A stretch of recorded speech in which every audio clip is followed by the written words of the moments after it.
Welcome to the Slop Farm. Enjoy the video. You begin by putting the Fiesta in accessory or on mode so the system powers up. Make sure your phone's Bluetooth is enabled and visible. Once done, open the car's sync or Bluetooth menu. You choose Add a device on the screen, then on your phone, look for the vehicle name. This immediate pairing step connects the two devices. It establishes trust, exchanges keys, and lets the head unit manage calls and audio. Follow prompts until the PIN appears. Once the PIN shows, confirm the numbers on both devices. You must accept on your phone and the Fiesta screen.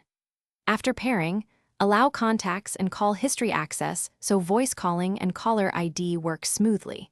If you have more than one phone, mark this device as priority so it auto-connects.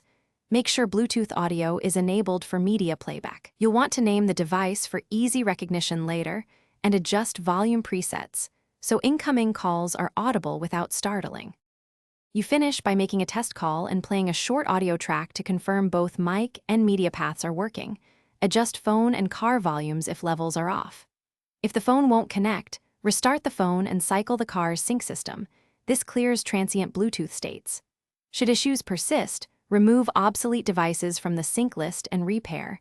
That fixes most address book and priority conflicts. If none of this helps, consult dealership for software update options.